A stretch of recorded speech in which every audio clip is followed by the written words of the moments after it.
kaaslased selle olukorra klaarisid. Vakui, Jevdokimov, Kaltenhauser lööb selle palli üle küljejoone metsa alla. Aga Neemelo Tarevi vasaku jalasööt on selline kehvakene ja siin mängiti küll ilmselgelt, kes tundus, et palli, aga kohtunik Eiko Saar nägi olukorda teisiti ning annab karistuslöögi Nõmme Kaljule. No vaatame. Nojah, näitab, et kõik oli selles mõttes korrektne, mingit viga ei olnud. Nikulin hoiab küll näost kinni, justkui oleks ta saanud tõesti koogaselt võimsa hoobi näkku. Aga ega see vist ikka nii võimas ei olnud. Viikmäed ja kas ka Viikmäe saab palli. Viikmäe võitluses seal Sillamäe Kalevi mängijaga ja võidab vähemalt nurgalöögi, kuigi küll Tuudarev laiutab käsi, et millest siis see nurgalöök. Aga nüüd selline Päärengruubi Viikmäe link töötas päris hästi ja nurgalöögi siit teeb ka Tarasenkov, muidugi tema läheb enda vasaku jala peale otsima, kukub karistusalas ja Eiko Saar, mängu peakohtunik, otsustab kindlalt ja näitab ka mängijatele, ei penaltiks siin alust ei olnud.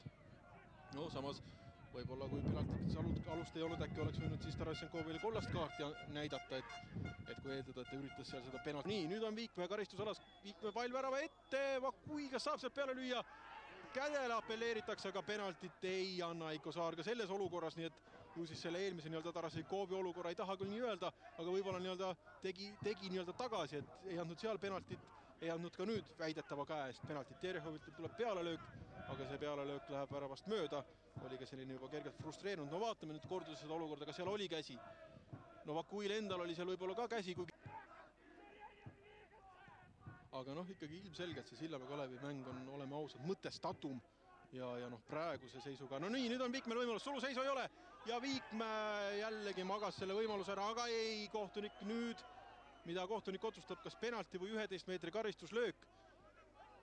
Tundus küll tegelikult, et Sillamäe Kalevi mängija mängis selles olukorras palli või mängis mängijat. Igatahes kohtuniku otsus on ka kollane kaart siis Nesterovskile, aga penaltit sellest olukorrast ei saa Nõmme Kalju, kuna kohtuniku arvates situatsioon oli väljaspool karistusala. Vaatame, kõik on õige tegelikult.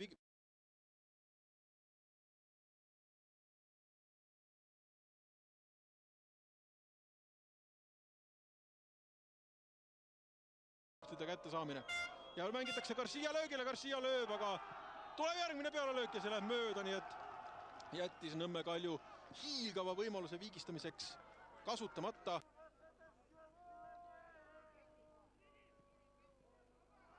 Ja järjekordne küll jaht Nõmme Kaljule. Ja Koogas otsib nüüd käike eestpoolt. Tamberg eitleb ja võitleb siin vägevalt endast peajugu pikema Neemelooga.